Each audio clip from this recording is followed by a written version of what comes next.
인공지능이 위험하다는 이야기에서 그 SF 영화에 나오는 이야기다. 위험하거든요. 그렇죠. 네, AI가 사람을 죽이기도 하고 다치게도 하고.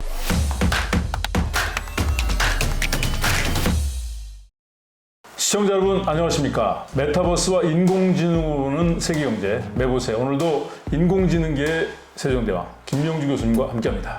네, 안녕하세요. 네, 안녕하세요. 네, 올 한 해 환경 변화, 또 이스라엘과 팔레스타인 분쟁 그런 것도 있지만 가장 뜨거운 관심을 불러일으켰던 사건이 챗GPT 열풍이 아닌가. 챗GPT 1년이 딱 됐는데 지난 1년 동안의 챗GPT 어떻게 평가할 수 있을까요? 다 느끼셨을 것 같아요. 한동안 이제 뜨거운 열풍이었고요. 그리고 챗GPT를 써보신 분들은 야 이거 업무에 활용을 하면 진짜 업무 효율성 좋아지겠다.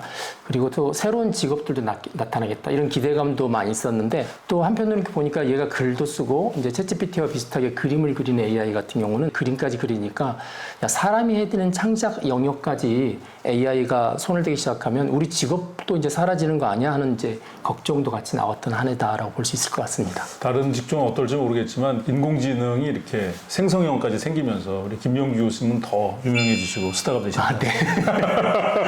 앞으로 이제 더 엄청난 변화들이 많이 있을 것 같은데 올해 3월에 FLI라는 단체가 공개 서한을 발표했습니다. 네. 앞으로 6개월 동안 거대한 인공지능에 대한 실험을 중단하고 인공지능을 잘 다루기 위한 규제를 논의해야 된다. 이런 발표를 하면서 이제 찬물을 끼얹었는데 네. 그 챗GPT 1년이 된 지금에서 보니까 이게 그냥 공허한 발표가 아니라 정말로 전 세계적으로 규제가 논의되고 있는 것 같습니다. 네, 처음에 나왔을 때는 이거 그냥 해프닝으로 끝나겠다 싶었는데 지금 이제 1년 되고 보니까 벌써 이제 11월 첫날 런던에서 모였죠. 28개국 정상들이 모여서 그 AI 안전 정상 회담을 열었습니다. 이제 세계 최초로 이 AI의 어떤 기술적 위험 이거에 대해서 이제 국제적으로 이제 동의를 하고요. 공동 대응을 해야겠다라는 데 이제 합의를 했습니다. 물론 이제 총론적인 합의긴 했는데 이 합의 이제 이후에 이제 서울에서 파리에서 계속적인 회의가 이어질 것 같고요.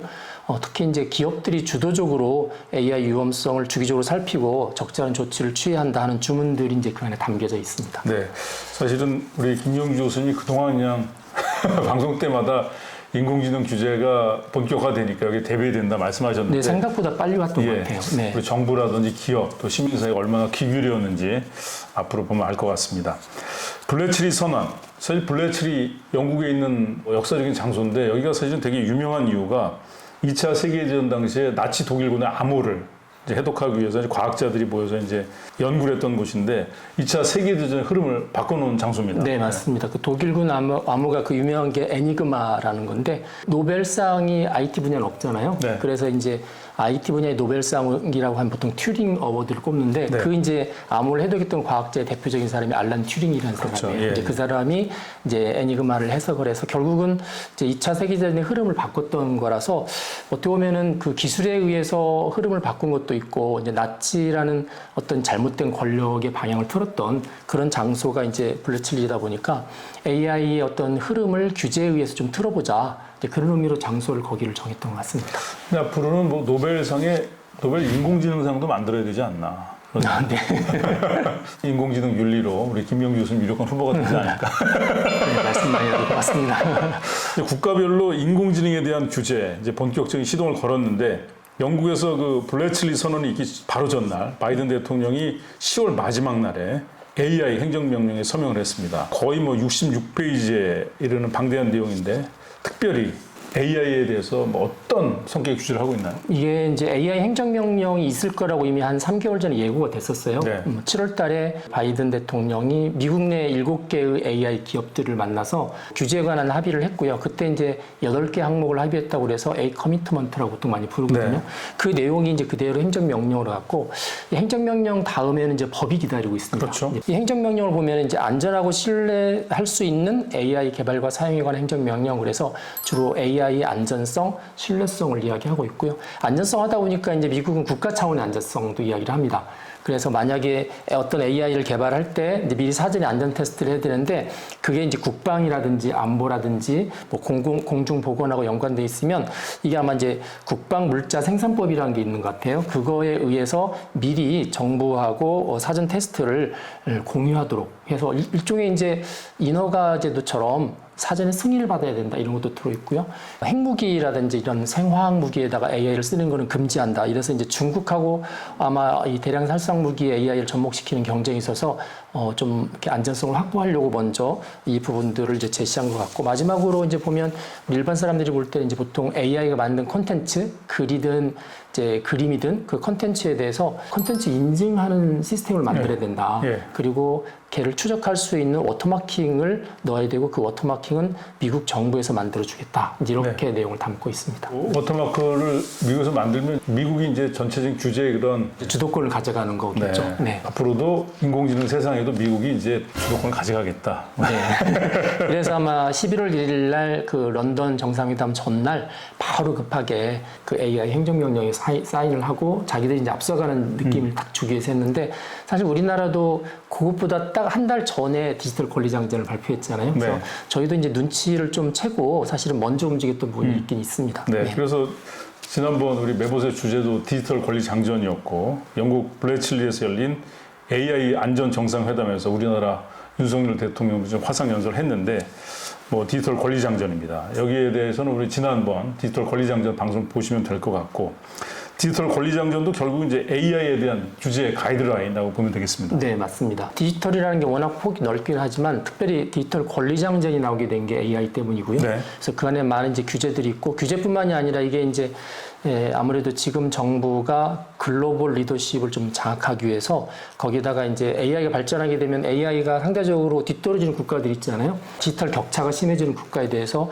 다른 나라들이 좀 책임을 져야 된다. 이런 이제 국가 간의 책임 이런 것도 같이 이야기를 하고 있습니다. 그리고 이제 구체적인 규제는 이미 저희들이 법안이 있고요. 인공지능 산업 육성 및 신뢰 기반에 관한 이제 법안이 이미 국회에 계류되어 있고요. 그 뒤에 이제 안철수 의원실에서 인공지능 책임 및 규제 법안을 또 추가로 했기 때문에 이 내용을 보면 이제 구체적인 규제 내용을 볼 수 있는데 그게 거의 글로벌하고 거의 뭐 같다라고 보시면 됩니다. 네. 우리나라 인공지능 법안은 유럽연합에서 추진 중인 인공지능법과 이제 규제 측면에서 상당히 좀 비슷한데, 올해 6월 2년 전에 제안된 집행위원회 초안을 많이 수정했습니다. 이 법안이 유럽의회를 통과하면서 늦어도 올해 말까지는 이제 회원국 간의 합의를 거쳐서 입법이 완료가 되면 2년 동안의 유예 기간을 거쳐서 2025년이나 늦어도 2026년에는 이제 실행이 된다고 알려져 있는데, 많은 나라들이 정말 본격적으로 AI 규제를 가속화하는 느낌이 듭니다. 이러한 급격한 글로벌 흐름, 어떤 의미가 있을까요? 처음에 인공지능이 위험하다는 이야기 했을 때 많은 사람들이 그 SF 영화에 나오는 이야기다. 지금 현재 인공지능은 그렇게 위험하지 않다라고 생각을 해서 그냥 인공지능을 잘 쓰자 이런 쪽으로 갔는데, 이제 막상 시간이 지나서 보니까 위험하거든요. 그렇죠. 네, 그래서 이제 그렇게 마음을 바꾼 대표적인 인물을 꼽을 때 구글의 이전에 대표이사였던 이제 에릭 슈미트를 꼽습니다. 이 사람이 딱 2년 전에 미국 전체에서 인공지능 국가안보위원회 위원장을 할 때는 뭐 AI를 잘 쓰면 기후 문제, 우리가 고민하고 있는 빈곤, 전쟁, 암 이거 다 해결할 수 있다. AI를 잘 쓰는데 노력을 해야 된다고 이렇게 긍정적인 메시지를 줬던 분이 이제 올해 5월 달에 런던에서 월스트리트 저널에서 열렸던 CEO 카운슬 서밋에서는 무슨 이야기를 했냐면, AI가 사람을 죽이기도 하고 다치기도 하고 실존적인 위험을 가져올 수 있다. 경계해야 된다. 이렇게 2년 만에 바뀌었습니다. 그래서 전반적으로 이렇게 규제가 생각보다 빨리 온 이유는 그렇게 긍정적으로만 바라봤던 많은 리더들이 긍정적인 것만 가지고는 안 되겠다. 부정적인 게 너무 많기 때문에 규제를 해야겠다. 이런 부분들이 들어와 있고요. 또 이제 그 사이에 챗GPT가 나온 지 1년이 됐잖아요. 챗GPT를 써보니 그 위험성이 실질적으로 와닿은 거죠. 물론 이제 어떤 분들은 그런 이야기 합니다. 이거 선진국들이 주도하려고 위험 분위기를 조장하는 거 아니냐. 약간 음모론 같은 게 있긴 하지만 두 개가 다 겹쳤다고 볼 수 있을 것 같아요. 결국 이제 AI 주도권을 누가 가지냐의 싸움도 있고, 그다음에 실질적으로 위험하니까 규제를 해야겠다는 분도 있고 그렇습니다. 에릭 슈미트 왠지 그 21세기판 간디가 되지 않을까. 사실은 간디가 굉장히 위대하지만 뭐 경제 정책에서는 도저히 뭐 쓸 수 없는 정책을 얘기했듯이, 에릭 슈미트의 뜻은 분명히 받아들여야 되고 또 인정하지만, 인공지능은 규제가 이렇게 많아진다는 건 또 발전한다는 얘기잖아요. 그렇죠. 네, 네. 그래서 본격적으로 AI 규제가 이제 가시화될 것 같은데, 미국, 유럽 이런 선진국에서 이루어지는 AI 규제들을 보면은 챗GPT 같은 생성형 AI의 규제가 반드시 이루어질 텐데, 공통된 규제, 파워제 시청자들에게 몇 가지만 좀 말씀해 주시죠. 아마 챗GPT를 한 1년간 그 사이에 써보신 분들은 쓰시면서 걱정하셨던 게 몇 개 있을 것 같아요. 그 걱정했던 것들이 이제 드디어 본격적으로 규제에 옮겨집니다. 이제 첫 번째가 뭐냐면, 이게 인공지능이 쓴 글일까 사람이 쓴 글일까 구분하기 힘들어지잖아요. 그래서 그거를 반드시 구분할 수 있도록 해야겠다. 그래서 일종의 이제 꼬리표를 답니다. 그러니까 생성형 AI가 쓴 글과 생성형 AI가 만든 그림에 꼬리표를 달고 또 기술적으로 이제 워터마킹 아까 말씀드렸지만 워터마킹 같은 표식을 달아서 추적할 수 있도록 하겠다. 근데 왜 그러냐면 이제 인간이 만든 저작물하고 AI가 만든 합성 생성물을 섞어 놓으면 인류의 다양한 저작물들이 사라질 가능성이 크다. 그렇죠. AI가 점점 많이 생성하니까 그것도 있고 최근에는 이제 GPT-5라고 그랬어요. 챗GPT의 다음 세대 별칭이 보통 아라키스라고 되어 있는데 아라키스가 실패로 끝났어요. 근데 이유가 뭐냐면 학습 데이터가 워낙 이제 적다 보니까 합성 생성물을 50%를 썼어요. AI가 만든 거. 그랬더니 결과가 엉망이 돼버려서 역시 합성 생성물을 함부로 쓰는 게 아니다라는 거가 이제 최근에 어떤 실험적으로 나왔던 결론이고 두 번째는 뭐냐면 이게 요즘 가짜 뉴스 같은 데 많이 쓰인다잖아요. 가짜 뉴스나 사기나 이런 데 AI가 많이 쓰인다고 그러니까 그렇게 악용이 됐을 때 얘를 예방하거나 추적할 수 있는 도구도 같이 만들어라. 그게 구체적으로 뭐냐 그랬더니 이거를 예를 들어서 어떤 생성형 AI, 챗GPT가 만든 쓴 글이라면은 그 글인지 아닌지 판별할 수 있는 도구도 같이 만들어라. 이렇게 돼 있는 거죠. 그래서 앞으로는 생성형 AI가 만든 글과 그림에 대해서 이게 AI가 만들었는지 사람이 만들었는지 아니면 변형시킨 건지를 추적할 수 있는 도구가 반드시 이제 의무적으로 나오게끔 그렇게 바뀌고요. 마지막은 이제 걱정들 많이 하셨을 텐데, 제가 내 거 그림 막 가지다가 학습하는 거 아니야? 그리고 코딩하신 분들은 내 거 프로그램 갖다 학습한 거 아니야? 그런데 이 학습 데이터에 대해서 저작권이 있는 걸 쓴 경우는 어떻게 썼는지를 밝히도록 그렇게 할 예정입니다. 그렇게 되면 아무래도 AI가 학습한 데이터에 대해서 저작권을 이제부터 주장하는 쪽으로 가겠다 이런 흐름인 것 같고요. 요 세 가지가 최근에 이제 챗GPT 1년 사이에 사람들이 많이 궁금했던 부분들에 대해서 이제 구체적으로 주어지는 규제인데 이제 아직 실행은 안 됐기 때문에 예고편이라고 보시면 될 것 같습니다. 네.